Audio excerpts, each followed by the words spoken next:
Sometimes the hardest choice we face is between what others expect of us and what our heart knows is right. In the frontier town of Red Mesa, Josette Hale stands at the altar, about to marry a man she doesn't love to save her family from ruin.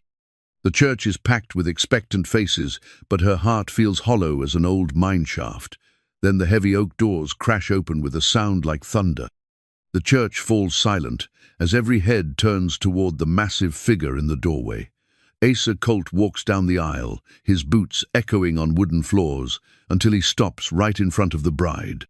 "My wagon stage leaves in 5 minutes," he says, for everyone to hear, "with or without you." But when love collides with duty on the unforgiving frontier, will 5 minutes be enough to change 2 lives forever? Before we jump back in, tell us where you're tuning in from. And if this story touches you, make sure you're subscribed, because tomorrow I've saved something extra special for you. 3 hours before Asa Colt would stride through those church doors, the morning sun painted Red Mesa in shades of amber and dust. The town stretched along the valley floor like a string of mismatched beadswooden storefronts, weathered gray by desert winds, adobe houses with clay tile roofs, and the grand stone church that dominated the main square, with its bell tower reaching toward heaven like a pointed finger. Josette Hale stood before the mirror in her childhood bedroom, watching her reflection as 2 women fussed over the ivory silk dress that would seal her fate. The gown had belonged to her mother, altered now to fit Josette's slender frame, though it felt more like a burial shroud than wedding attire. Pearl buttons marched up her spine in perfect formation, each one fastened with the precision of a military drill. "Hold still, dear," murmured Mrs. Patterson, the seamstress, her mouth full of pins. "We want everything perfect for your special day." Special. The word tasted bitter as alkali water. Josette's fingers traced the delicate lace at her throat, remembering her mother's stories about this dress, about love that bloomed naturally like desert wildflowers after rain. That kind of love seemed as distant as the snow-capped mountains visible through her window. "You look beautiful, Josette." Her cousin Martha stepped back to admire their handiwork. "Mr. Blackwood is a fortunate man indeed." Fortunate.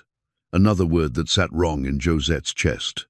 Cyrus Blackwood was 43 years old, with silver threading his black hair and cold grey eyes that calculated profit margins instead of seeing beauty. He owned 3 railroads, 2 banks, and enough political influence to buy senators like penny candy. What he wanted now was respectability, a young wife to display at social functions and bear him legitimate heirs. What he didn't want was love. That suited him fine, since Josette had none to give. Through the window came the sounds of preparation hammers striking wood as men erected tables for the reception, the clip-clop of horses, bringing guests from neighboring ranches, the excited chatter of children who saw any celebration as cause for joy. The whole town buzzed with anticipation. Red Mesa hadn't seen a wedding this grand since the territorial governor's daughter married 5 years past. A gentle knock interrupted her brooding. "Come in, Uncle Samuel." Samuel Hale entered slowly, his shoulders bearing the weight of more than his 58 years. Once, he'd been a man of substance, owner of the town's only bank, respected member of the city council, a pillar of the community. Now his brown suit hung loose on his diminished frame, and deep lines carved worry into his weathered face. "You look lovely, my dear." His voice carried genuine affection mixed with something that might have been regret. "Your mother would be proud." Josette turned from the mirror, studying the man who'd raised her after her parents died in the cholera outbreak 12 years ago. Samuel had been more than an uncle. He'd been father, protector, and friend, which made his betrayal all the more painful. Would she? Josette's voice remained calm, though her heart hammered against her ribs. Would mother be proud of her daughter being sold to pay debts? The words struck Samuel like physical blows. He aged another decade in the span of a heartbeat, sinking into the chair beside her dressing table. "Josette, please. You know it's not that simple." "Isn't it?" She moved to the window, gazing out at the preparations that felt more like funeral arrangements. "The banker's ledger tells a clear story, Uncle. Bad investments, loans called in early, creditors circling like vultures. And then Cyrus Blackwood appears. With his solution, marry his niece and all debts disappear. Samuel's silence confirmed what she already knew. The leather-bound ledger downstairs contained the mathematical proof of their desperation. Numbers written in her uncle's careful script, each entry another step toward ruin. Until Blackwood's offer changed everything. There were other options. She continued, her reflection ghost-like in the window glass. I could have taken the teaching position in Denver. We could have sold the house, started fresh, somewhere new. And lived in poverty? Samuel's voice cracked with emotion. Josette, you're 22 years old. You deserve better than scraping by on a teacher's wages, better than watching everything your father built crumble to dust. I deserved a choice. The words hung between them like smoke from a dying fire. Outside, a mockingbird ran through its repertoire of borrowed songs, each one beautiful but never truly its own. Josette understood that feeling. Tell me about him, she said finally. About Asa. Samuel's head jerked up as if she'd slapped him. What? Asa Colt, the boy you sent away 3 years ago. Josette turned from the window, her blue eyes steady and uncompromising. The one you paid to leave town and never come back. Color drained from Samuel's face. How did you? I found the bank draft. Your handwriting, Asa's signature. $500 and a promise never to contact me again. She moved closer, her silk skirts whispering across the wooden floor. Did you really think I'd never discover the truth? Samuel stood abruptly, pacing to the far wall where Josette's childhood drawings still hung in simple frames. Pictures of horses running free across endless plains, of couples dancing under star-filled skies, of dreams that seemed possible when the future stretched wide as the horizon. Asa Colt was trouble, he said without turning around. Son of a drifter, no prospects, no future. He would have dragged you down with him. He loved me. Love doesn't pay bills or put food on the table. Samuel spun to face her, desperation making his voice harsh. What could he offer you? A life of hardship, following cattle herds from one dusty town to another. You're educated, refined. You deserve silk dresses and fine china, not cooking over campfires and washing clothes in muddy streams. Josette's laugh held no humor. And what does Cyrus Blackwood offer? A gilded cage with silver bars. Security, comfort, a place in society. Everything except happiness. Samuel's shoulders sagged. Happiness is a luxury we can't afford. A commotion outside drew their attention. Through the window, they watched a wagon loaded with wedding gifts roll to a stop in front of the house. Crystal glasses caught the sunlight, throwing rainbow fragments across the dusty street. Expensive offerings from people seeking favor with Cyrus Blackwood silver, tea sets, imported china, bolts of fine fabric. All beautiful, all meaningless. 3 years, Josette murmured.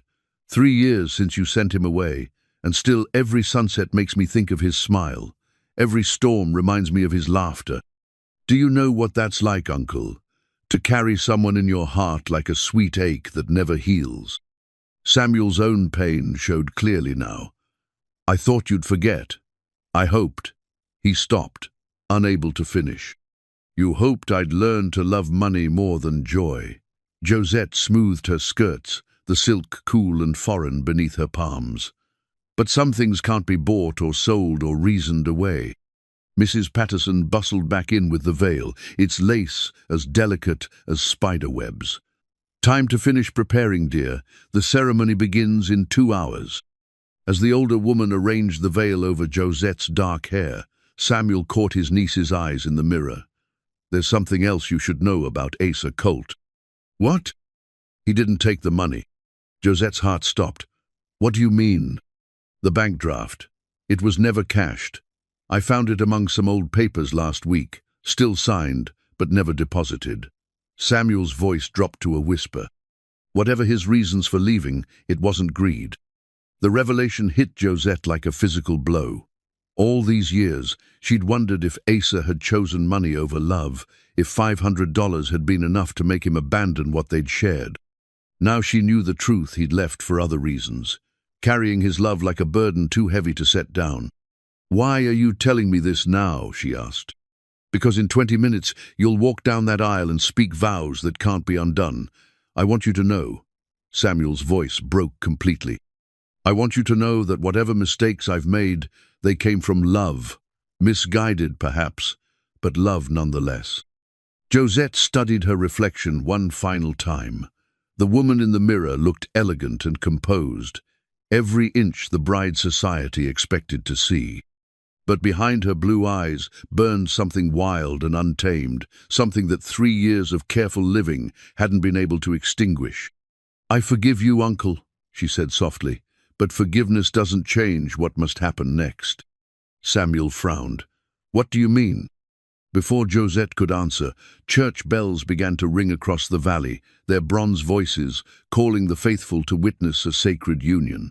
One by one, the sound echoed off canyon walls and mesas, returning as whispers of everything that might have been. The wedding of Miss Josette Hale to Mr. Cyrus Blackwood was about to begin.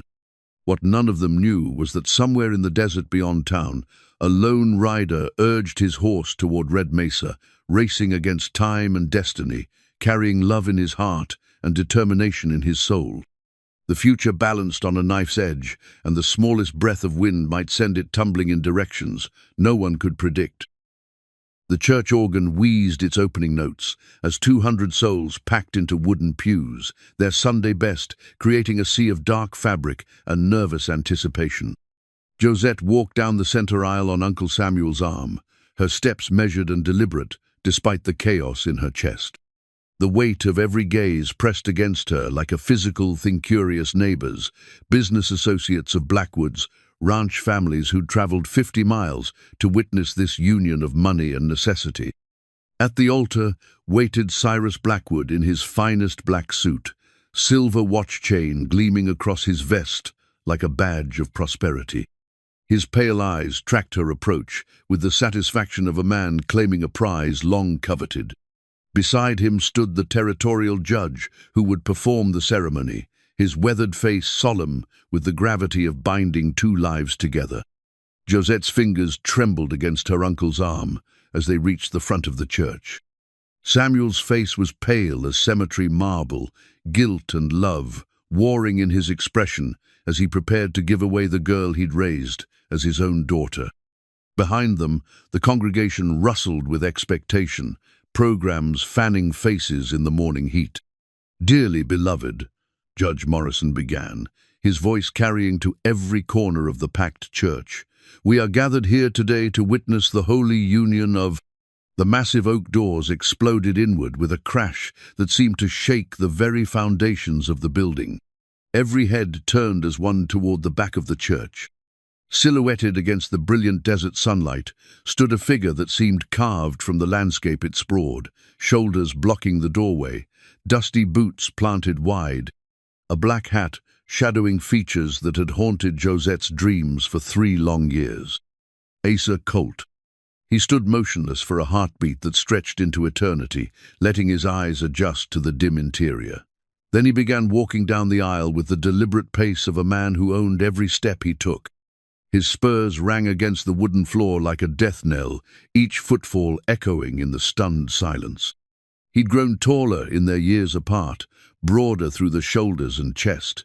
The boy she'd known had been replaced by a man shaped by hard work and harder choices. His face bore new lines carved by sun and wind. His hands showed the calluses of labor. But his dark eyes, those eyes she'd memorized like scripture burned, with the same intensity that had once made her believe in forever. "What is the meaning of this?" Cyrus Blackwood's voice cracked with outrage. "How dare you interrupt?" Asa didn't spare him so much as a glance. His attention remained fixed on Josette as he approached the altar, stopping just 3 feet from where she stood frozen in her wedding dress. The silver pocket watch that had belonged to his father caught the light as it swayed from his vest chain, the same watch he'd shown her once, promising that someday he'd have time enough to court her properly. "Ma'am," he said quietly, touching the brim of his hat in a gesture of respect that somehow managed to ignore everyone else in the building. His voice had deepened, roughened by years of calling to cattle across vast distances, but it still carried the gentle warmth that had once made her feel like the only woman in the territory. You, Josette's voice failed her completely. 3 years of wondering, of dreaming, of trying to forget, and here he stood as real as sunrise. I know I'm late, Asa continued, his dark eyes never leaving her face. I know I should have come sooner, should have fought harder, should have never let them send me away. But I'm here now, and I'm asking you to trust me one more time. Behind him, the congregation erupted in whispers and gasps. Ladies fanned themselves frantically while men shifted uncomfortably in their seats. Some recognized Asa from his youth in Red Mesa, others saw only a dusty cowboy disrupting proper society. All sensed they were witnessing something that would be talked about for decades. Remove this man immediately. Blackwood's face had turned an alarming shade of purple. Sheriff, where is the sheriff? The sheriff's been called away on urgent business, Asa said without turning around. Seems there was a disturbance at the silver mine. Terrible shame he couldn't be here for such a momentous occasion. Josette's mind reeled. The casual way Asa mentioned the sheriff's absence suggested this was no coincidence. He'd planned this moment down to the smallest detail, orchestrated it like a military campaign. The realization sent electricity through her veins. Josette, Uncle Samuel whispered urgently, think about what you're doing. Think about our family's future. But Josette was already thinking about the bank draft Asa had never cashed, about 3 years of sleepless nights wondering what might have been, about the choice between security and the wild freedom of following her heart across unknown territory. My wagon stage leaves in 5 minutes, Asa said, his voice carrying to every corner of the silent church. With or without you. The words hit the congregation like a physical blow. Several ladies gasped audibly. Men sat forward in their pews, sensing drama that would eclipse any dime novel. At the altar, Judge Morrison stood frozen with his mouth half open, his ceremony reduced to forgotten words. This is preposterous, Blackwood sputtered. You can't simply walk into a church and steal a man's bride. I'm not stealing anyone, Asa replied calmly. I'm offering a choice. His eyes remained locked on Josette's, speaking volumes in the language they'd developed during stolen moments 3 years past. In their depths she saw apology for his absence, promise of adventure, and love, dear God. The love was still there, burning like a beacon in the darkness of her arranged future. Josette. Her name on his lips was both question and prayer. What do you say? The church held its collective breath. 200 souls waited for her answer, but in that moment only 2 people existed, a woman in white silk standing at the crossroads of her life, and a man in dusty trail clothes offering her the world. She thought of her mother's stories about love that bloomed naturally. She thought of the teaching position in Denver she'd been forbidden to take. She thought of Cyrus Blackwood's cold calculation and her uncle's desperate mathematics. Then she thought of trust, of choosing joy over safety, of writing her own story instead of letting others dictate the chapters. Slowly, deliberately, Josette reached up and removed the delicate lace veil from her hair. The congregation gasped as she let it flutter to the floor like a surrender flag, its intricate patterns settling against the wooden planks with barely a whisper. 5 minutes is more than enough time, she said clearly, her voice carrying to every corner of the stunned church, when you know where your heart belongs. She stepped away from the altar, away from Blackwood's shocked face and her uncle's anguished expression, away from the life that had been chosen for her. With each step toward Asa, she felt invisible chains falling away like autumn leaves. Asa's smile was like sunrise after the longest night.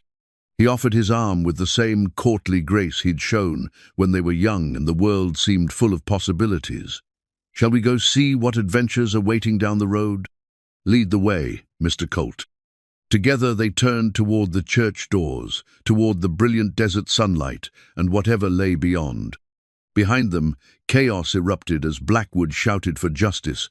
Uncle Samuel called her name in desperate entreaty, and 200 voices rose in a cacophony of shock and speculation.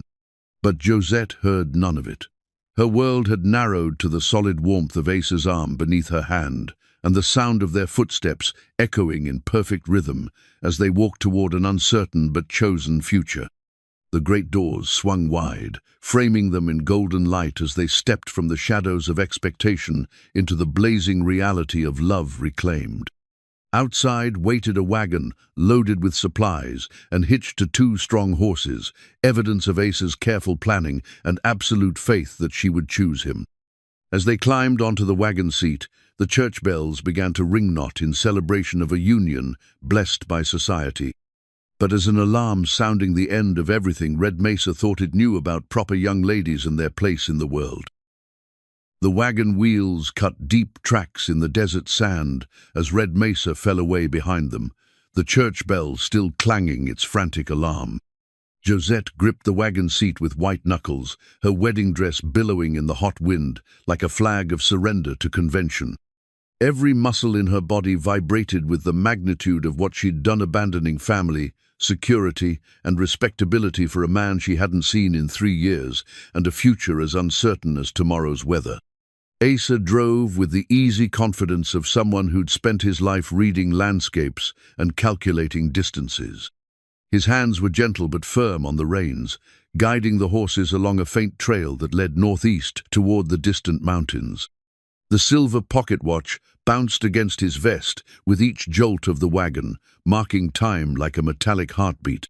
"Where are we going?" Josette asked, having to raise her voice above the wind and the creak of leather harness.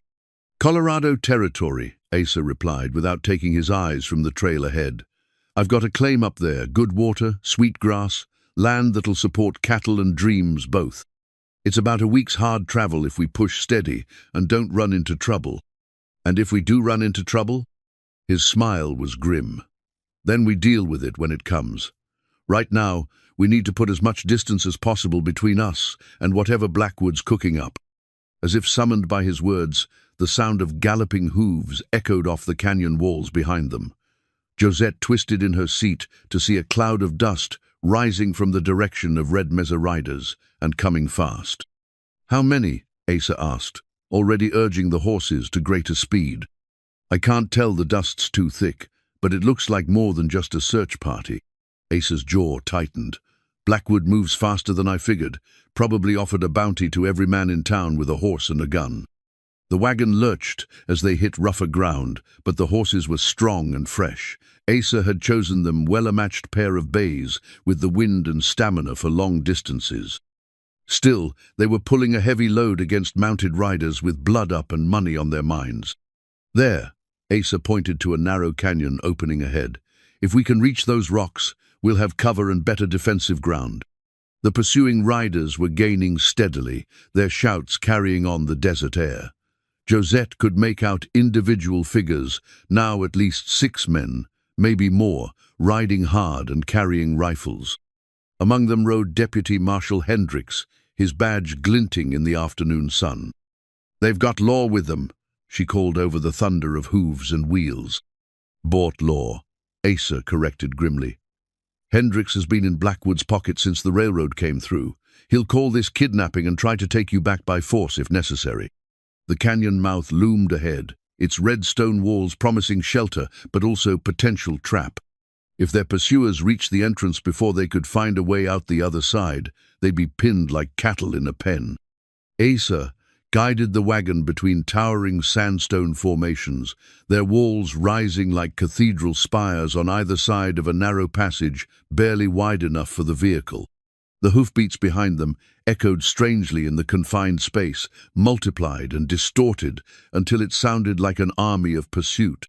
"There," Josette pointed to a wider area ahead, where the canyon opened into a natural amphitheater. "We could make a stand there." "That's exactly what I was thinking." Asa's eyes found hers. And in that moment she saw not just the boy she'd known, but the man he'd become, someone who'd learned to read danger and make hard choices without flinching. "But I need you to know what you're risking. These men aren't playing games. If shooting starts, then we'll face it together." Josette's voice was steadier than she felt, but the words came from some deep well of certainty she hadn't known existed. I chose this path, Asa. I chose you. Whatever comes next, I'm not running anymore. He reined the horses to a halt in the center of the amphitheater, where ancient flood patterns had carved smooth benches in the rock, and sparse vegetation clung to life in the shade. It was defensible ground cover from multiple directions, and only one way in or out. "Can you shoot?" he asked, reaching under the wagon seat to pull out a rifle and a cloth bundle that proved to contain ammunition. "Uncle Samuel taught me. I'm not Annie Oakley, but I can hit what I aim at." "Good enough." He handed her the rifle, their fingers brushing in the exchange. The touch sent electricity up her arm. 3 years hadn't dimmed the connection between them. "Stay low, pick your targets, and don't hesitate. These men aren't here to discuss the weather." The sound of approaching horses grew louder, echoing off the canyon walls like approaching thunder. Asa positioned himself behind a fallen boulder, while Josette found cover near a cluster of barrel cacti, her white wedding dress making her feel conspicuous as fresh snow against the red rock. "Colt!" Deputy Marshal Hendrick's voice boomed through the canyon. "Come out with your hands visible and the woman unharmed. You're under arrest for kidnapping and disturbing the peace." "Nobody's been kidnapped," Asa called back. "The lady made her choice freely in front of 200 witnesses. Blackwood says different. Says you threatened her family and forced her compliance. Either way, she's coming back to face proper justice."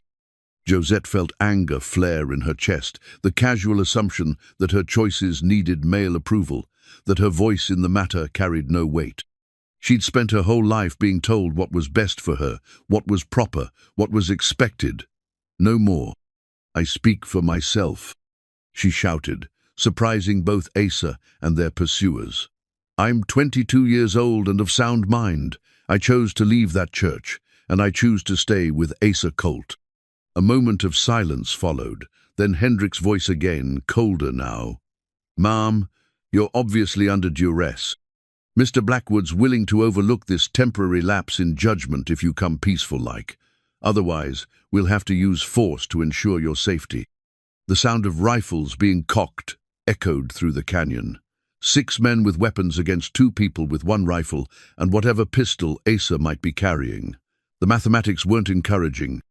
But as Josette crouched behind the cacti, feeling the desert wind lift her dark hair and tug at her silk skirts, she realized something had changed inside her. The scared girl who'd stood at that altar was gone, replaced by a woman who'd finally claimed her own destiny. Whatever happened next, she'd face it with her eyes open and her heart free. "Your move, Hendricks," Asa called. "But understand this, we're not going back."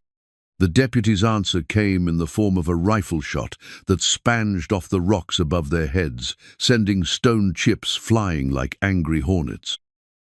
The gunfight lasted 20 minutes and settled nothing except that both sides were serious about their intentions. When the last echo faded from the canyon walls, 2 of Hendrick's men nursed wounds, while Asa sported a crease across his left shoulder that bled freely but didn't seem to slow him down. Most importantly, they'd proven that pursuing the runaway couple would cost more than Blackwood's bounty money was worth. "This ain't over, Colt," Hendricks shouted as his men helped the wounded back onto their horses. "Blackwood's got connections all the way to Denver. You'll never outrun what's coming." "Then I guess we'll have to outfight it instead," Asa called back, checking the cylinder of his Colt revolver with practiced ease. As the sound of retreating hooves faded, Josette emerged from behind the cacti to examine Asa's shoulder. The bullet had torn through his shirt and carved a shallow groove in the muscle, painful but not dangerous if kept clean. "You need tending," she said, reaching for the water barrel secured to their wagon. "It'll keep until we're farther from town." Asa's eyes remained fixed on the canyon entrance, watching for signs of renewed pursuit. "We've got maybe an hour before they regroup with more men and better planning." They climbed back onto the wagon seat, Asa wincing slightly as he gathered the reins. Josette noticed he favored his right arm now, compensating for the wound without complaint. The silver pocket watch had acquired a new dent from a ricochet, but it still ticked steadily against his vest. "Tell me about Colorado," she said as they rolled deeper into the maze of canyons and mesas. "About this land you're claiming." Asa's expression softened, the hard edges of combat giving way to something that might have been hope. It's in a valley about 2 days north of Colorado Springs. Sweet grass as far as you can see, a creek that runs year-round, and mountains all around like God's own fence posts. The previous owner died without heirs, so the territorial government opened it for homesteading. How big? 640 acres. If I can prove it up properly, build a house, run cattle, show that I'm making the land productive. He glanced at her sideways. It's not Red Mesa society, Josette. It's hard country that asks everything of folks who try to tame it. I'm not afraid of hard work. The words surprised her with their conviction. A week ago, she'd been worried about choosing the right china pattern for her wedding reception. Now she was discussing cattle ranching like it was the most natural thing in the world. I know you're not, but there's a difference between knowing something in your head and living it with your hands. Asa guided the wagon around a massive boulder that had tumbled from the canyon rim centuries ago. The nearest neighbor is 8 miles away. The nearest town is a day's ride. Winter comes early and stays late, and the only law is what you make with your own 2 hands.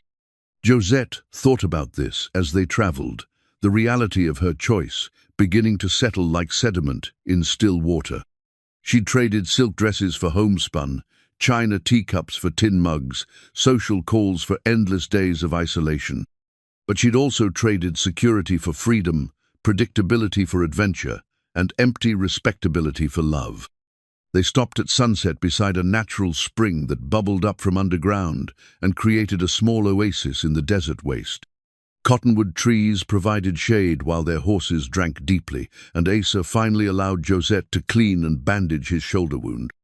"Hold still," she murmured, tearing strips from her silk petticoat to make proper dressings. The fabric was expensive and beautiful, imported from San Francisco at considerable cost. Now it served a more practical purpose. "I'm sorry," Asa said quietly as she worked. "For getting shot, that's hardly your fault. For all of it. For leaving 3 years ago. For staying away so long. For dragging you into this mess." His dark eyes were serious in the firelight. "You could have had a comfortable life with Blackwood. Rich husband, fine house, respect in the community." Josette's hands stilled on the bandage. "Is that what you think I wanted?" I hoped." He struggled with the words. "I knew what I wanted, but I couldn't be sure what you wanted. Rich banker's daughter and a cowboy with more dreams than Dollarcit doesn't make sense on paper." "Then it's a good thing life isn't lived on paper." She finished tying the bandage and sat back on her heels. "Asa, I need you to understand something. I didn't run away from a bad situation. I ran toward something better. Toward you, toward us. Toward the chance to build something real together." In the flickering firelight, she could see the boy she'd fallen in love with, and the man he'd become superimposed, like double-exposed photographs. The same gentle eyes, but older now, and marked by experiences she could only guess at. The same strong hands, but scarred now by rope and weather and hard work. "What happened?" she asked softly. "After you left Red Mesa, where did you go?"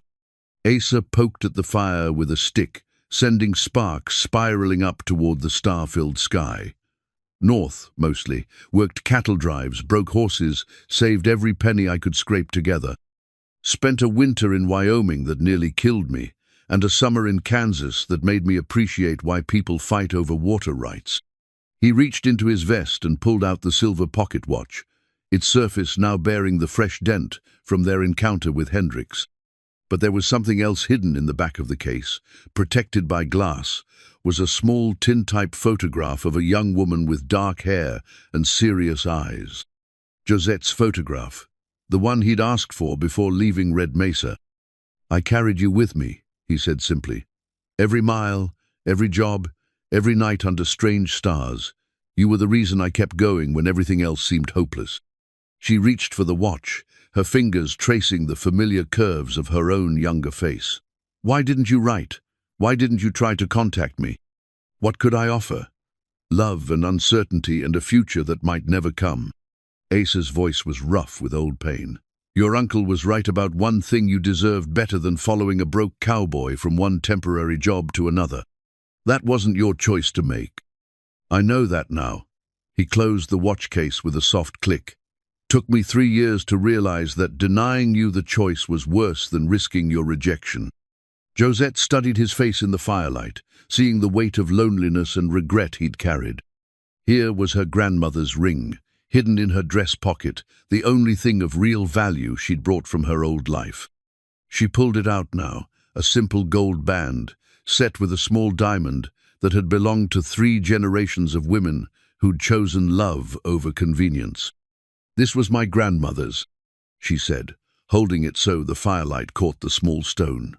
"She gave it to my mother, who was supposed to give it to me on my wedding day, but it was never meant for a marriage of convenience."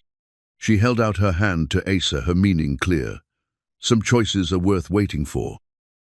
3 days into their journey across the high desert, the landscape began to change from redstone canyons to rolling hills covered in sage and scattered juniper. They'd been pushing hard since dawn, trying to reach the trading post at Bitter Creek before their supplies ran too low. Josette had learned to read the rhythm of travel, when to rest the horses, how to conserve water, why Asa always chose their campsites with an eye toward defense and escape. She'd also learned that love looked different under an open sky than it had in stolen moments behind her uncle's house. There was no privacy for romantic declarations, no comfort for intimate conversations. Everything was practical now, sharing warmth during cold nights, rationing food and water, taking turns standing watch while the other slept. But in the small gestures, she found something deeper than the passion of their youth, the way Asa always made sure she had the largest portion of food. How he'd quietly spread his bedroll upwind to shield her from blowing sand. The careful way he helped her up and down from the wagon, mindful of her inexperience with rough travel. "Storm coming," he said, squinting at the western horizon where dark clouds were building like an army preparing for battle. "Big one, by the look of it." Josette followed his gaze. The clouds were still miles away, but already she could see veins of lightning flickering in their depths like trapped electricity. The air had grown heavy and still, with that peculiar quality that came before violent weather. "How long before it hits us?" 2 hours, maybe 3 if we're lucky. Asa urged the horses to greater speed, though they were already showing signs of fatigue. "We need to find shelter. This country doesn't forgive folks caught in the open during a real blow." They crested a low hill and saw their salvation in the distance, a cluster of weathered buildings beside a creek that sparkled like quicksilver in the afternoon light. The trading post at Bitter Creek looked like civilization after days of empty landscape, though Josette had learned not to trust appearances in this country. "Something's wrong," Asa said as they approached. His hand moved instinctively toward the rifle propped beside his knee. "What do you mean?" "Too quiet. This time of day there should be activity. Horses in the corral, smoke from the chimney, folks moving about, but look, everything's buttoned up tight as a coffin." Josette studied the buildings more carefully. The main trading post was a long, low structure built of adobe and timber, with smaller outbuildings scattered around it like chicks around a hen. But Asa was right, no smoke rose from the chimney, no horses stood in the corral, and the windows were shuttered despite the afternoon heat. Could they have seen the storm coming and taken precautions? Maybe, but Asa's voice suggested he didn't believe it. "Stay close and keep that rifle handy. Something's got these folks spooked." They rolled into the trading post's dusty yard as the first rumble of thunder echoed across the hills. The storm was closer now, close enough that Josette could smell rain on the wind, that sweet, dusty scent that came before desert downpours. A door opened cautiously, and an elderly man emerged with a shotgun cradled in his arms. His weathered face was deeply lined, his beard more gray than black, but his eyes were sharp as cut glass. "That's far enough, strangers," he called. "State your business and move along. We're closed for the day." Asa raised his hands to show they were empty. "Easy, friend. We're just travelers looking for supplies and shelter from the storm. Got hard money to pay for what we need. Don't matter what you got, we're closed, and that's final. Ben Travers, you old fool." A woman's voice came from inside the building. "Can't you see they're just trail, Weary folks looking for help. Put that scattergun away before you hurt someone." The old man, Ben Travers, looked torn between caution and embarrassment. "Martha, you don't understand. After what happened yesterday—" "What happened yesterday?" Asa interrupted, climbing down from the wagon with his hands still visible. "Maybe we can help." "Help?" Travers laughed bitterly. "Mister, unless you're packing badges and warrants, there ain't nothing you can do about our trouble." A plump woman with steel-gray hair emerged from the trading post, wiping her hands on a flour sack apron. Her face was kind but worried, the expression of someone who'd seen too much hardship lately. "I'm Martha Travers," she said, "and this suspicious old goat is my husband Ben. We run this post, or we did until yesterday when our troubles caught up with us." "What kind of troubles?" Josette asked, climbing down from the wagon despite the uncertain welcome. Martha's eyes took in Josette's travel-stained wedding dress with understanding that needed no explanation. The kind that comes with hired guns and legal papers. Railroad companies been pressuring folks all along this route to sell their land for next to nothing. Those who won't sell have been having accidents. "What kind of accidents?" Asa's voice had gone quiet and dangerous. "Wells poisoned, buildings burned, cattle shot and left to rot." Ben Travers spat in the dust. "Yesterday, they sent 3 men to make us a final offer. When I refused, they said we had 1 week to reconsider before things got unfriendly." Thunder crashed overhead, closer now, and the first fat raindrops began to fall. The horses snorted nervously, sensing the approaching storm in ways humans could only guess at. "Ben, get those folks inside before we all get soaked," Martha said. "Storm or no storm, I won't have it said that Martha Travers turned away travelers in need." They hurried the horses into the stable and carried their essential supplies into the trading post just as the sky opened up. Rain came down in torrents, turning the dusty yard into a temporary lake and drumming against the roof like 1,000 impatient fingers. Inside, the trading post was warm and welcoming despite the Travers' troubles. Shelves lined the walls, stocked with everything. Frontier travelers might need ammunition, preserved food, tools, fabric, medicine. A pot of stew simmered over the fire, filling the air with the rich scent of beef and vegetables. "Railroad company, you said." Asa accepted a cup of coffee from Martha, his expression thoughtful. "Which one?" "Rocky Mountain and Pacific," Ben replied. "Big outfit with connections all the way back to Washington.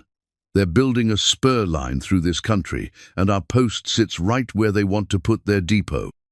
Josette felt ice form in her stomach. "Rocky Mountain and Pacific, that's one of Cyrus Blackwood's companies." The Travers exchanged glances. "You know Blackwood?" Martha asked. "He was supposed to be my husband," Josette said simply, "until 3 days ago when I ran away with Asa instead." Ben whistled low. "Well, that explains a few things. Word came through yesterday on the telegraph Blackwood's offering a $1,000 reward for information leading to your return. Dead or alive, though he'd prefer alive." The words hit Josette like a physical blow. $1,000 was more money than most frontier folks saw in a year. It would turn every stranger into a potential threat, every trading post into a possible trap. "That's not the worst of it," Martha said quietly. "The men who came here yesterday, they had a photograph. A wedding picture taken in Red Mesa just before the ceremony was interrupted. They know exactly what you both look like." Outside, lightning flashed and thunder shook the building. But the storm inside Josette's heart was worse, the growing realization that their escape had made them targets in a game much larger and more dangerous than she'd imagined.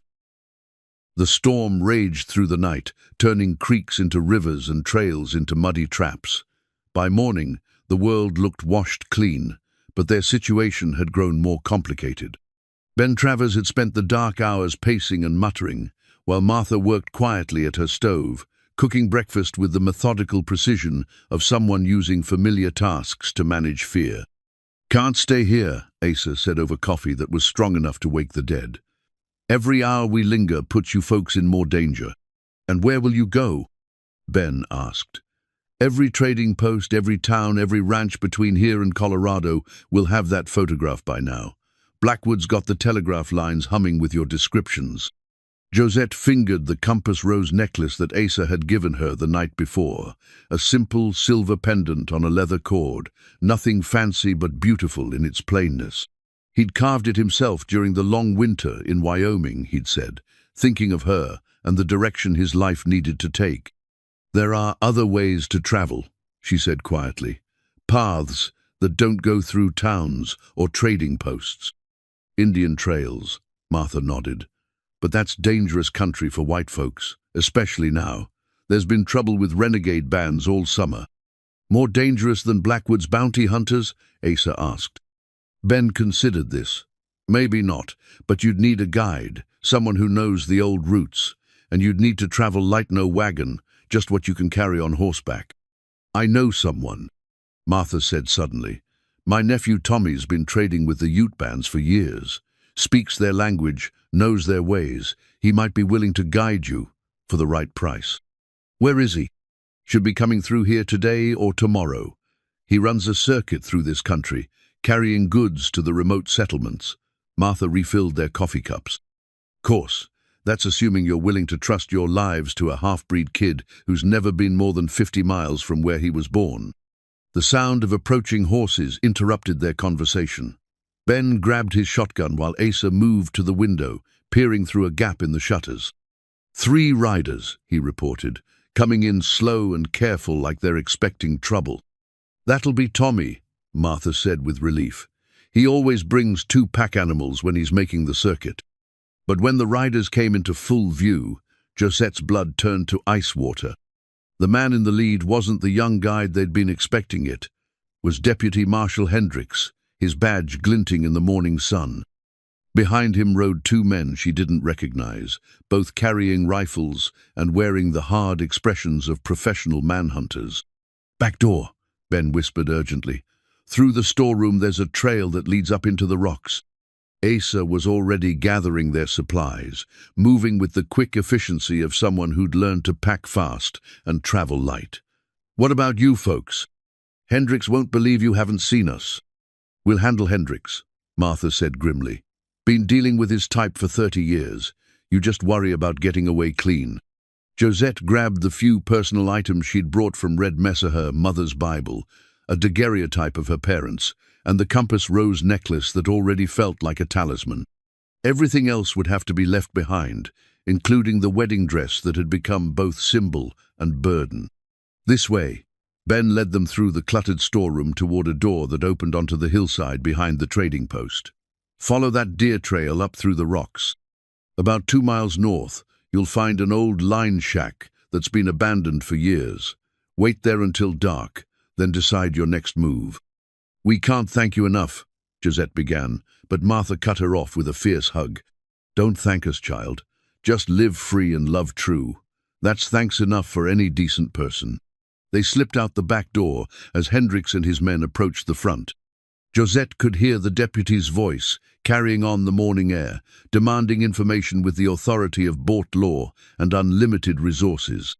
The climb up through the rocks was treacherous, made worse by loose stone and patches of mud left by the night storm.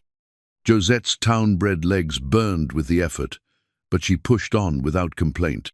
Behind them, she could hear raised voices from the trading post, Ben's stubborn denials and Hendricks' growing frustration. They reached the line shack just as a gunshot echoed from below. Asa grabbed Josette's arm, his face pale with concern for the people who'd helped them. "We have to go back," she said, "if they're hurt because of us." "Then going back won't help them," Asa said firmly. "All we can do now is make sure their sacrifice means something." The line shack was a single room built of logs and chinked with mud, designed to shelter cowboys during roundup season. It was empty now except for a broken chair and some old horse tack, but it offered concealment and a view of the trail they'd followed. Through the single window, they watched Hendricks and his men search the area around the trading post. One of them had found the tracks their horses had left in the mud, but the rocky ground above had concealed their actual direction of travel. "They'll figure it out eventually," Asa said. "Hendricks isn't stupid, just corrupt. We need to keep moving." Where? Every trail leads to somewhere they'll be watching. Asa studied the compass rose necklace around her throat, its silver surface catching the filtered sunlight. Martha was right about the Indian trails. It's dangerous, but it might be our only chance. Without a guide? I spent 2 years working for a trader up in Montana. Learned some tracking, some wilderness skills. Not enough to make me an expert, but maybe enough to keep us alive. Josette looked out at the vast wilderness stretching toward the distant mountains. Somewhere out there lay Colorado, and the land Asa had claimed, the future they'd dreamed of building together. But between here and there stretched hundreds of miles of territory, where a wrong turn could mean death from exposure, hostile tribes, or the endless pursuit of men who saw them only as a bounty to be collected. "We'll need different clothes," she said practically. "I can't travel rough country in silk and petticoats." Asa smiled, the first genuine smile she'd seen from him since their escape from Red Mesa. "There's a trunk in the corner that might have something useful. Cowboys sometimes leave extra gear in these shacks." The trunk yielded treasures. A pair of wool pants that would fit Josette with some adjustment, a cotton shirt that had seen better days but was still serviceable, and a worn leather vest that would provide protection from thorns and weather. Most importantly, there was a second compasson old brass instrument that still pointed true north. As Josette changed into her new traveling clothes, she caught sight of herself in a broken mirror propped against the wall. The elegant young lady from Red Mesa was gone, replaced by someone who looked capable of surviving whatever the wilderness might throw at her. "Ready?" Asa asked. She tucked the compass rose necklace inside her shirt, feeling its weight against her heart like a promise. "Lead the way, Mr. Colt. Let's go find our future." They traveled for 3 days through country so wild it seemed untouched by human hands, following game trails and creek beds that led steadily north toward Colorado territory. Asa's wilderness skills proved better than he'd claimed. He found water when the creeks ran dry, identified edible plants when their food supplies dwindled, and read the landscape like a book written in stone and sage. But it was the 4th morning that changed everything. They'd made camp in a hidden canyon where a spring bubbled up from underground, creating a small pool surrounded by cottonwoods. Josette was washing their clothes in the clear water, while Asa studied an old map he'd carried since his Montana days, trying to calculate their position and plan their route. "Someone's coming," he said suddenly, his hand moving to his rifle. Josette listened but heard nothing except wind in the trees and the gentle splash of water over stones. "Are you sure?" "Single rider, moving careful, like through the rocks above us, been shadowing us for the last hour." Asa's eyes never left the canyon rim. Could be a scout for a larger party, or someone traveling alone who's curious about strangers in his territory. The rider appeared on the eastern rim, like a figure materialized from the red stone itself, a young man mounted on a paint horse, carrying a rifle across his saddle, but not pointing it in any threatening manner. His skin was sun-darkened, his black hair worn long beneath a battered hat, and his clothes were the practical mix of white man's goods and Indian craftsmanship that marked him as someone who lived between 2 worlds. "You folks lost?" he called down, his voice carrying clearly in the morning air. "Just passing through," Asa replied, keeping his own rifle visible but not aimed. "Looking for the trail north to Colorado Springs." The young man laughed. "Colorado Springs is 200 miles that direction, and there ain't no trail where you're headed. Nothing but badlands and Apache hunting parties for the next 50 miles. He guided his horse down into the canyon with the casual skill of someone who'd been riding rough country since childhood. Up close, Josette could see he was younger than he'd first appeared, maybe 25, with intelligent dark eyes and the lean build of someone who lived by his wits and wilderness skills. "Name's Tommy Brennan," he said, touching the brim of his hat to Josette. "My Aunt Martha at Bitter Creek said I might run into you folks up here." Relief flooded through Josette. "You're Martha's nephew the guide," she mentioned. "That'd be me." But Tommy's expression was serious, despite his casual manner. "Though I got to tell you, guiding you to Colorado ain't going to be as simple as Martha figured. Things have changed since you left the trading post." "What do you mean?" Asa asked. Tommy dismounted and let his horse drink from the spring. Hendricks and his boys tore that place apart, looking for sign of which way you went. When they couldn't find nothing useful, they got frustrated and rough. Ben tried to run them off with his shotgun. Josette's heart clenched. Is he? He's alive, but just barely. Hendricks put a bullet in his leg and would have done worse if Martha hadn't pulled a derringer and backed them down. But that ain't the worst of it. Tommy pulled a folded paper from his vest pocket, not wanted posters this time, but something that looked like a survey map covered in red ink markings. What is it? Asa asked. Railroad survey map. Fell out of one of Hendricks' saddlebags during the ruckus. Martha managed to grab it before they noticed. Tommy spread the map on a flat rock where they could all see it clearly. Take a look at this. The map showed the territory from Red Mesa north to the Colorado border, with a planned railroad route marked in red ink. But it wasn't the route that made Josette's blood run cold. It was the detailed surveys of specific land parcels, each one marked with ownership information and estimated values. And there, circled in red ink with notes written in a careful hand, was Asa's Colorado claim. Section 18, Township 12 North, Range 4 West. Tommy read aloud. 640 acres, proven water rights, excellent grass, strategic location for depot construction. Current claimant, Asa Colt, address unknown. Estimated value for railroad purposes, $50,000.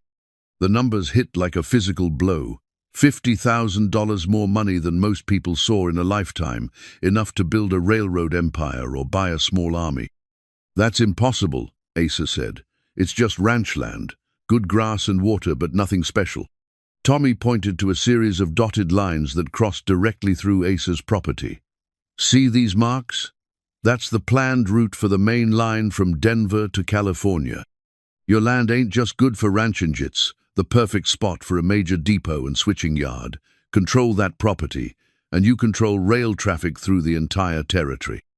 Josette studied the map more carefully, seeing her worst fears confirmed in red ink and careful surveying. This isn't about a jilted groom seeking revenge. It never was. What do you mean? Asa asked. Cyrus Blackwood didn't want to marry me for love or even respectability. He wanted to marry me to get information about you, about your land claim.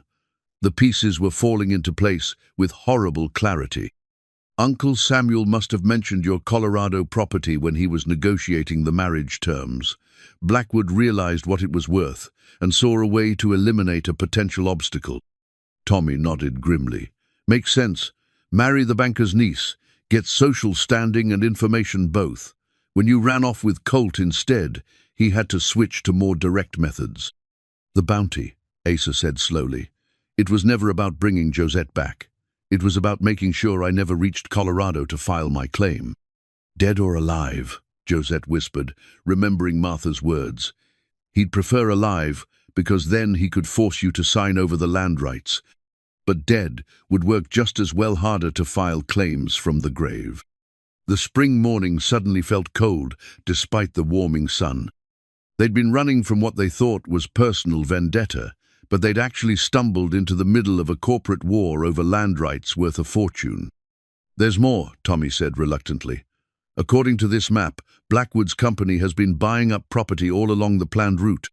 Sometimes legitimate purchases, sometimes through intimidation and violence. Your land is the last major piece they need to control the whole corridor. Asa stood and paced to the edge of the spring, his reflection fractured by the moving water. So what are our choices? Keep running forever, or go back and fight a railroad baron with unlimited resources? There might be a third option, Tommy said. The Territorial Land Office in Colorado Springs. If you can get there and file your final claim papers, establish legal ownership, then Blackwood can't just take the land by force. He'd have to go through the courts, and that would take years. And if we can't reach Colorado Springs? Tommy folded the map carefully. Then Blackwood wins. He gets the land, the railroad gets built, and you two become footnotes in someone else's success story. Josette picked up a smooth stone from beside the spring and turned it over in her hands, feeling its weight and texture. Such a small thing, but it had been shaped by forces beyond imagination, water and wind and time itself. Now she and Asa faced forces just as vast and impersonal, but they had something the stone didn't, the power to choose their own fate. "How long to reach Colorado Springs?" she asked. "2 weeks if we push hard and don't run into trouble. A month if we have to dodge bounty hunters and railroad agents the whole way. And the chances of making it without being caught or killed." Tommy's honest eyes met hers. "Maybe 1 in 3, if we're smart and lucky both." Asa returned from the spring's edge, his decision already made. "Then we'd better be the smartest and luckiest folks this territory has ever seen." Josette smiled, feeling something fierce and wild rising in her chest. "When do we leave?" "Now," Tommy said, already moving toward his horse. "Every hour we delay gives Blackwood more time to position his people between us and Colorado Springs. If we're going to do this thing, we need to do it fast and quiet." As they broke camp and prepared for the most dangerous part of their journey, Josette touched the compass rose necklace beneath her shirt. It pointed steadily north, toward their dreams and the land that was worth more than they'd ever imagined. The question now was whether they'd live long enough to claim it. The final approach to Colorado Springs took them through country that seemed designed by a malevolent god to test human endurance. Rocky passes where a single misstep meant death, desert stretches where water was more precious than gold, and always the constant awareness that somewhere behind them, professional killers followed their trail with the patience of wolves. Tommy proved to be everything Martha had promised, and more.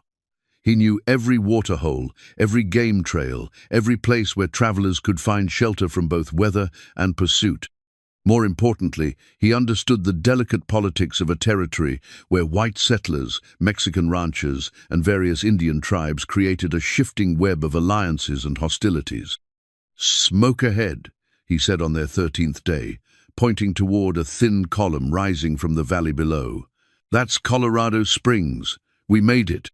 But Asa's expression remained grim as he studied the terrain through an old spyglass he'd carried since his Montana days. "Made it to the outskirts anyway. Getting into town and filing those papers is going to be the hard part." He was right.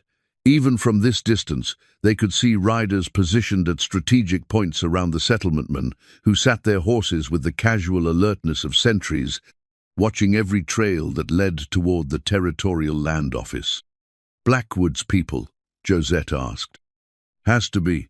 Probably been here for days, waiting for us to show up."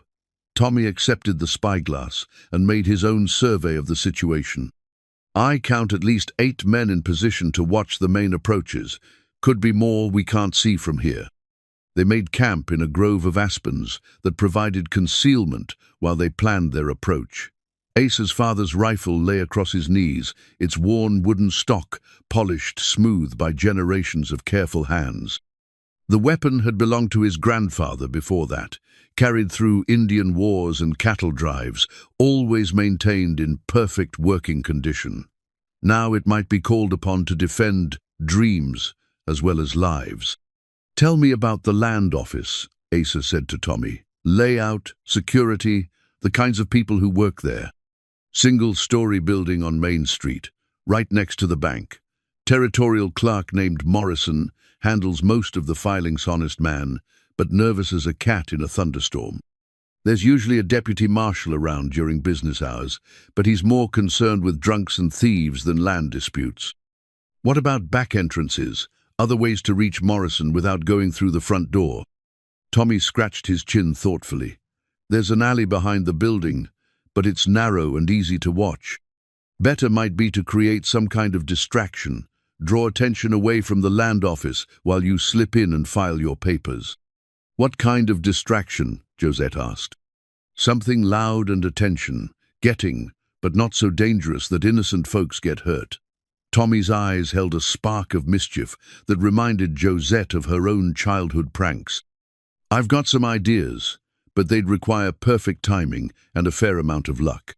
As the sun set behind the mountains, painting the sky in shades of rose and gold, they refined their plan. It was risky to the point of being foolhardy, dependent on split-second timing and the assumption that Blackwood's men would react predictably to chaos. But it was the only chance they had. Once we start this thing, there's no going back, Asa warned. If something goes wrong, if we get separated, don't try to rescue anyone else. Just get to that land office and file those papers. And if you don't make it, Josette's voice was steady, but her eyes betrayed her fear. Then you file the claim in your own name. As my intended wife, you'd have legal standing to homestead the property. Asa reached into his pocket and pulled out a folded documentis, original land claim papers, signed and notarized back when the future seemed simpler. I've already added your name as co-claimant. Whatever happens tomorrow, that land will be legally yours. Josette took the papers with hands that trembled slightly. The documents represented everything they'd risked their lives, for not just land, but the freedom to build something together without interference from men who saw human dreams only as obstacles to profit. There's something else, she said quietly, something I should have told you days ago. Both men looked at her with questioning eyes. I'm not completely helpless in a fight. Uncle Samuel didn't just teach me to soothe, taught me to think tactically. After my parents died, he was determined that I'd never be defenseless if trouble came calling. She pulled a small derringer from her boot, its pearl handle gleaming in the firelight. I know it's not much compared to rifles and 6 guns, but up close it's as deadly as anything. Asa stared at her with a mixture of admiration and surprise. You've been carrying that this whole time. I've been carrying a lot of things this whole time. Fear, determination, love. She met his eyes across the flickering flames. And the absolute certainty that I'd rather die free with you than live safely without you. Tommy cleared his throat diplomatically. Speaking of safety, we should probably try to get some sleep. Tomorrow's going to be a long day, and we'll need all our wits about us. They bedded down under the stars, taking turns on watch as they had every night since leaving Red Mesa. But sleep came hard, and when it did come, it was filled with dreams of gunfire and pursuit, of legal documents signed in blood, and of a future that balanced on the edge of a knife. Josette woke before dawn to find Asa sitting beside the cold ashes of their fire, his father's rifle across his knees and his eyes fixed on the distant lights of Colorado Springs. In the pre-dawn darkness, he looked younger somehow, more like the boy she'd fallen in love with years ago. Having second thoughts? She asked softly. Third and fourth thoughts. This plan has more ways to go wrong than right. He turned to look at her, his expression serious but resolute. But I keep coming back to the same conclusion. We've come too far to turn back now. Even if it kills us? Even then, some things are worth dying for, Josette. Freedom, love, the right to choose your own path. Those aren't just words. They're what's separate living from merely existing. Tommy stirred from his blankets, instantly alert in the way of men who'd spent their lives in dangerous country. Time? Hour before sunrise, Asa replied. Perfect timing if we move now. They gathered their gear in silence, each person focused on the role they'd play in the coming drama. Tommy would create the distraction that drew Blackwood's men away from the land office. Asa would provide cover and backup, using his rifle to keep enemies at bay, while Josette made her way to file the claim papers. It was a plan that required courage, timing, and more than a little luck. But as they prepared to ride down into the valley where their fate waited, Josette felt a strange sense of peace settle over her. Whatever happened in the next few hours, she'd made her choices freely and followed her heart without compromise. The compass rose necklace hung warm against her throat, its silver surface catching the first rays of dawn as they mounted their horses and began the descent toward Colorado Springs. Behind them lay hundreds of miles of desert and mountains, weeks of hardship and pursuit, a trail marked by the blood of good people who'd helped strangers in need. Ahead lay the territorial land office and the legal documents that would make their dreams real if they could reach them alive. Ready? Tommy asked, his young face serious with the weight of responsibility. Ready. Asa and Josette replied in unison. They rode down from the mountains as the sun painted the eastern sky in shades of hope and promise. 3 people against impossible odds, carrying the future in their hearts and the past at their backs. In 1 hour, they would either be landowners with a legal claim to their dreams, or they would be dead. Either way, they would face it together. The distraction began at precisely 8 o'clock in the morning, when Tommy Brennan rode into Colorado Springs leading a packhorse loaded with what appeared to be stolen goods from a recent Indian raid. He made sure to approach from the south, drawing the attention of every one of Blackwood's watchers as he shouted warnings about Apache war parties and missing cavalry patrols. "Massacre at Willow Creek," he yelled, his voice carrying across the dusty main street. "Whole wagon train wiped out. Armies forming up a relief column." The effect was instantaneous. Men poured out of saloons and shops, some seeking news, others preparing to defend the town. More importantly, 4 of Blackwood's sentries abandoned their positions to investigate this new threat, leaving gaps in their surveillance that Asa and Josette could exploit. They moved like shadows through the back alleys of Colorado Springs, using buildings and wagons for concealment as they worked their way toward the land office. Josette carried the claim papers tucked inside her shirt, the documents that would make their dreams legal if they could just reach the territorial clerk alive.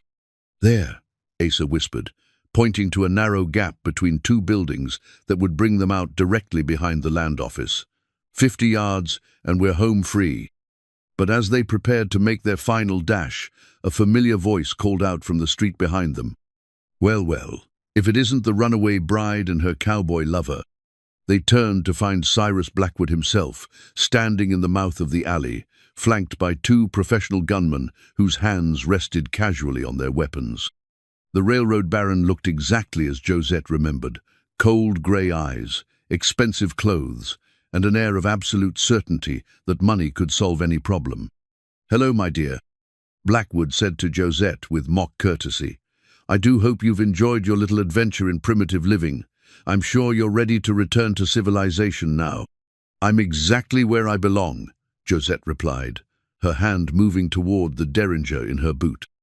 "I think not. You see, this romantic escapade has caused me considerable inconvenience. Damaged my reputation, cost me money, complicated my business dealings." Blackwood's voice remained conversational, but his eyes were ice cold. "I'm afraid I can't allow it to continue." "The lady's made her choice," Asa said, his hand drifting toward his gun. "Time for you to accept it and move on." Blackwood laughed. "Choice? My dear boy, choice is a luxury reserved for people with power, people like me. You're nothing but a broke cowboy with delusions of grandeur, and she's a foolish girl who needs guidance back to proper behavior." "And the land?" Josette asked. "What about the $50,000 in railroad development you're trying to steal?" For the first time, Blackwood's composure cracked slightly. "I see you've been doing some detective work." "Yes, your boyfriend's little ranch is worth considerably more than he imagined. But that doesn't change the fundamental equation. I have the resources to take what I want, and you don't have the power to stop me." One of his gunmen shifted position, trying to get a better angle for a clear shot. Asa noticed the movement and adjusted his own stance, his hand now hovering inches from his Colt revolver. "Funny thing about power," Asa said calmly. "Sometimes it comes down to who's willing to risk everything for what they believe in." Pretty words, but bullets don't care about noble sentiment. Blackwood nodded to his men. "Kill the cowboy. Take the woman alive if possible, but don't let her reach that land office." The moment stretched taut as a bowstring. 3 armed men facing 2 people whose only advantages were desperation and love. Then Josette did something that surprised everyone. She laughed. "You know what your mistake was, Cyrus?" she said, pulling the derringer from her boot with lightning speed.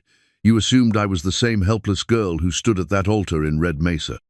She fired twice in rapid succession, not at the gunmen, but at a stack of wooden crates behind them. The sound of splintering wood was followed immediately by the angry buzz of disturbed hornets, dozens of them, boiling out of a nest that had been hidden in the cargo.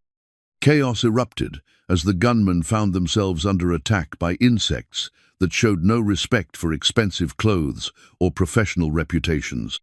In the confusion, Asa drew his pistol and put a bullet through the shoulder of the nearest hired killer, spinning him around and sending his weapon flying. "Run!" he shouted to Josette, laying down, covering fire as Blackwood's remaining gunman tried to bring his rifle to bear, despite the hornets swarming around his head. Josette sprinted toward the land office's back door, the claim papers clutched against her chest like a shield. Behind her, she could hear gunshots and shouting, the sounds of a fight that would determine everything they'd worked for.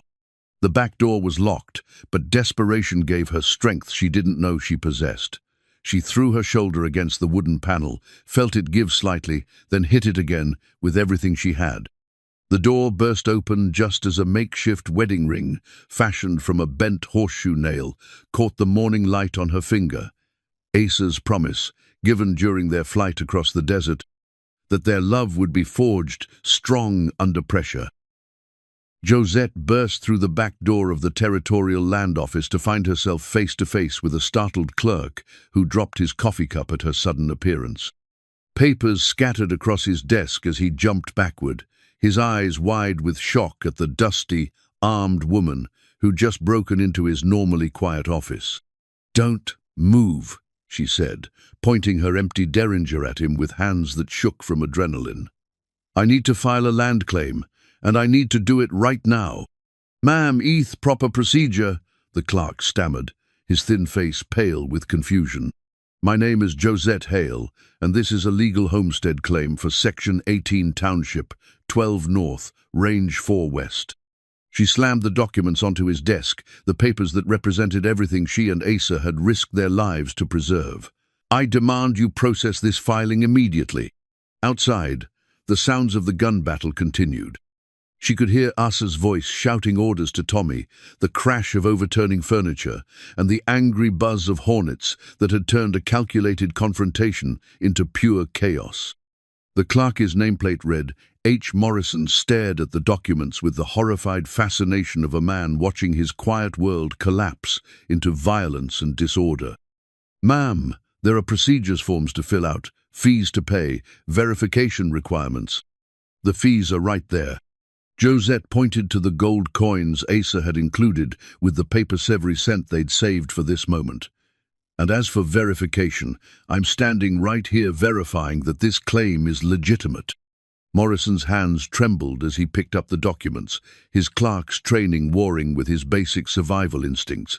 "But ma'am, there's gunfire outside. Shouldn't we wait until—" "If we wait, I'll be dead and you'll be out of a job." Josette moved closer to his desk, her voice dropping to an urgent whisper. "Do you know who Cyrus Blackwood is?" "Of course. He owns the Rocky Mountain and Pacific Railroad." "And do you know what he does to people who stand in the way of his business interests?" She gestured toward the sounds of violence filtering through the walls. "That's him out there, trying to kill the rightful owner of land he wants to steal. If he succeeds, how long do you think it'll be before he decides that territorial clerks who've seen too much are also obstacles to be removed?" The color drained from Morrison's face as understanding dawned. His hands moved with sudden urgency, pulling out official forms and reaching for his pen. Name of claimant, Asa Colt and Josette Hale, joint ownership. Description of property. Section 18, Township 12 North, Range 4 West, 640 acres, with proven water rights. Morrison scribbled frantically, his pen scratching across the official forms with desperate speed. Outside, a window shattered, and someone screamed in pain. The sounds of combat were getting closer. Improvements made to the property, boundary markers established, water sources surveyed, grazing areas identified. Josette was making up details now, but they sounded official enough to satisfy a terrified clerk who just wanted to complete the transaction and survive the day. Duration of residence. 6 months continuous habitation. Another lie, but Morrison was too frightened to question it. A bullet crashed through the front window, embedding itself in the wall above their heads. Morrison yelped and ducked behind his desk, but his hands never stopped moving across the paperwork. "Sign here," he said, thrusting the forms toward Josette. "And here, and initial there." She signed with a steady hand, despite the chaos around them, each signature bringing their dreams closer to legal reality. As she wrote Josette Hale for the final time, the back door exploded inward, and Asa stumbled into the office, blood streaming from a cut on his forehead, but his eyes blazing with determination. "Is it done?" he gasped. Almost. Morrison was applying the official territorial seal to the documents, his hands shaking so badly he could barely keep the stamp straight. "Just need to record the filing in the official registry and—" The front door burst open, and Cyrus Blackwood strode in, his expensive suit torn and his face dark with rage. His remaining gunman followed, nursing a hornet sting that had swollen his left eye nearly shut. "Stop!" Blackwood commanded. "I forbid this filing. That land claim is fraudulent." Morrison looked up from the registry book, his pen poised over the final entry. "Sir, these documents appear to be in order. I have no legal authority to—" "I'll give you legal authority." Blackwood pulled a small pistol from his vest pocket and aimed it at the terrified clerk. "Step away from that registry book or I'll paint the wall with your brains." Morrison froze, his pen trembling in his hand. The official deed stamp lay on the desk beside the completed forms, so close to making their claim legal, but still one signature away from completion. "You're too late, Blackwood," Asa said, though his own gun was empty and his rifle lay somewhere in the alley behind them. "The papers are signed, the fees are paid, and the claim is filed." "Not until it's recorded in the official registry," Blackwood snarled. "And that's not going to happen." But he'd forgotten about Tommy Brennan, who chose that moment to crash through the front window in a shower of glass and wood splinters. The young guide rolled to his feet with a cavalry saber in his hand, apparently liberated from some unlucky soldier during the earlier chaos. "Surprise!" Tommy grinned, his blade catching the morning light as he faced Blackwood's remaining gunman. The hired killer spun toward this new threat, giving Asa the opening he needed. He lunged across the office and tackled Blackwood around the waist, sending both men crashing into the wall. The railroad baron's pistol discharged harmlessly into the ceiling, raining plaster down on the struggling forms below. Morrison needed no further encouragement. His pen flew across the registry book, recording the claim with the desperate speed of a man who'd seen too much violence for one morning.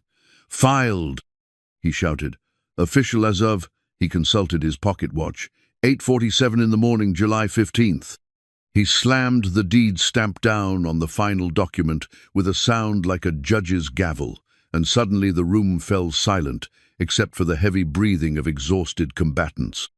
Blackwood pushed himself up from the floor, his expensive clothes torn and his dignity in ruins. "This isn't over," he said, but his voice lacked its earlier conviction.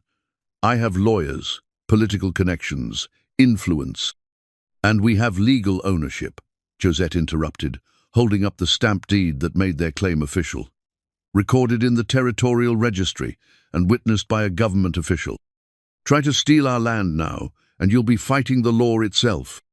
Tommy lowered his saber, grinning at the railroad baron's discomfort. "Funny how different things look when the law's on the other side, ain't it?" Blackwood's remaining gunman had quietly slipped out through the broken window, apparently deciding that his employer's money wasn't worth facing federal charges for interfering with legal land claims. The railroad baron found himself alone, outnumbered, and for the first time in his adult life, completely outmaneuvered. "You think this changes anything?" he said, but his bluster rang hollow in the destroyed office. "I'll find other ways to get what I want." "Maybe," Asa replied, moving to stand beside Josette. "But you'll have to do it legally now. No more hired guns, no more intimidation, no more buying corrupt officials to do your dirty work." Morrison cleared his throat diplomatically. "Sir, as a territorial official, I'm obligated to report this incident to the federal marshal's office. Attempted murder, destruction of government property, interference with legal proceedings, those are serious federal crimes." The last of Blackwood's composure cracked. "You wouldn't dare." "Actually, he would," Tommy said cheerfully.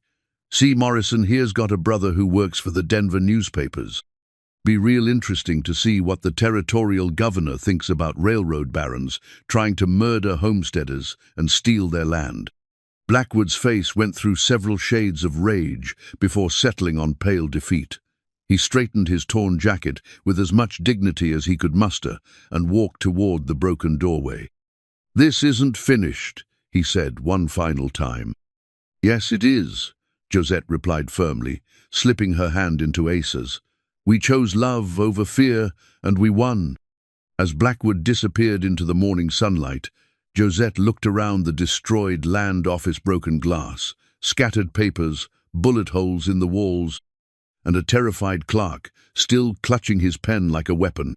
But in her other hand, warm against her palm, lay the official deed to 640 acres of Colorado grassland, where she and Asa could build whatever future they dared to dream.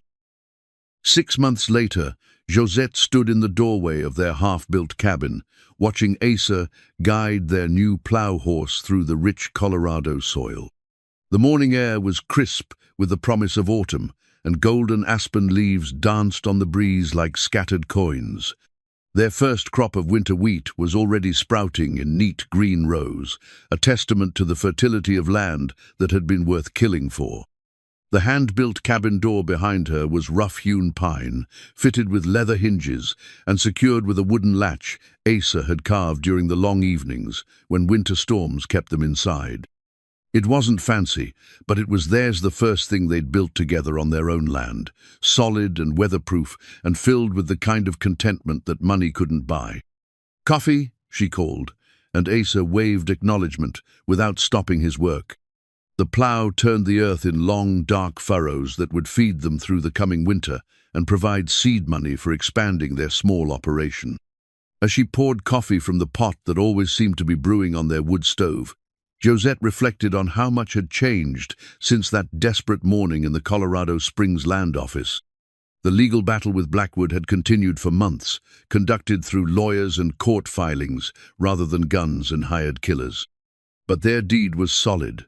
Their claim was legal, and eventually even the railroad baron's vast resources couldn't overcome the simple fact that they owned the land fair and square. The railroad had been built anyway, but on a route that curved around their property rather than through it. Blackwood paid handsomely for an easement to cross one corner of their land, money that had allowed them to buy proper farming equipment and start building the future they'd dreamed of. "Ma'am?" A voice from the yard interrupted her thoughts. "Mrs. Colt?" She stepped outside to find a young man on horseback, dusty from travel and holding a leather mail pouch. The weekly mail delivery was one of the few connections they maintained with the outside world, bringing news from family and friends scattered across the territory. "Letter for you," the rider said, handing her an envelope that bore the familiar return address of Red Mesa. "From Samuel Hale by the look of it." Josette accepted the letter with mixed emotions. She'd written to Uncle Samuel several times since settling in Colorado, trying to repair the relationship that had been damaged by his attempt to arrange her marriage. His responses had been polite but distant, the correspondence of a man who loved his niece but couldn't quite forgive her for choosing her own path. "Thank you, Billy," she said to the mail rider. "Will you stay for coffee? Asa should be finished with his plowing soon." "Much obliged, ma'am, but I've got 6 more stops before dark." Billy touched his hat brim and rode on, leaving Josette alone with her uncle's letter. She opened it carefully, smoothing the pages on the cabin's rough table. Samuel's handwriting was as precise as ever, but his words carried a warmth that had been missing from his earlier letters. "My dear Josette," he wrote, "I hope this letter finds you and Asa in good health and high spirits. I write with news that I believe will bring you joy, though it comes at the end of a difficult chapter in our family's story. You will be pleased to know that the bank has recovered from the crisis that drove me to such desperate measures last spring. The railroad boom has brought prosperity to Red Mesa, and our depositors have returned in greater numbers than ever before. I no longer carry the burden of debt that clouded my judgment during those dark days. More importantly, I have come to understand that my attempts to secure your future through marriage to Cyrus Blackwood were not only wrong but deeply hurtful to someone I love dearly. A man should not choose security over happiness for his daughter, even when that choice comes from a place of genuine concern. I have enclosed a small gift that I hope will serve as both apology and blessing for the life you have chosen. It belonged to your grandmother, then to your mother, and now it rightfully belongs to you. May it remind you that love freely given is worth more than all the gold in Colorado territory. I remain, as always, your devoted uncle and friend, Samuel Hale. Wrapped inside the letter was a small jewelry box that Josette remembered from her childhood. Inside, nestled in faded velvet, lay her grandmother's wedding ring knot, the simple band she'd brought with her to Colorado. But the elaborate gold and diamond ring that had been the family's most precious heirloom. Tears blurred her vision as she slipped the ring onto her finger beside the bent horseshoe nail that Asa had fashioned during their flight across the desert. The contrast between elegant gold and rough iron seemed to tell the story of her journey from sheltered banker's daughter to frontier wife. "Good news or bad?" Asa asked, stepping through the doorway with his hands and clothes dusty from the fields. "The best," she replied, showing him the letter and the ring. "Uncle Samuel has forgiven us, more than Thaith's given us his blessing." Asa read the letter while she prepared their simple lunch of bread, cheese, and preserved vegetables from their own garden. When he finished, he looked up with a smile that still made her heart race after all these months. "Feels good to have family peace restored," he said. "Your uncle's a good man who made bad choices under pressure. Can't fault him for loving you enough to worry about your future." They ate lunch on the cabin's small porch, looking out over land that stretched to the horizon in every direction. Their nearest neighbors were 8 miles away, but loneliness had never been a problem. They had each other, they had work that gave their lives meaning, and they had the daily satisfaction of building something lasting together. "Any regrets?" Asa asked, following her gaze across their valley. Josette considered the question seriously. She thought about the comfortable life she'd abandoned in Red Mesa, the social position she'd forfeited, the security she'd traded for uncertainty. Then she looked at her husband's weathered hands and kind eyes, at the cabin they'd built with their own labor, at the endless sky that promised adventures yet to come. "Only one," she said finally. "What's that?" "I regret that it took me so long to realize that the hardest choices are usually the right ones." Asa leaned over to kiss her, his lips warm against hers as the Colorado wind whispered through the aspen trees. Somewhere in the distance, their horses grazed peacefully in grass that belonged to no one but them. The wagon stage had left Red Mesa 6 months ago, carrying 2 people toward an uncertain future. Now they were home, and the future looked as bright and endless as the prairie sky above their heads.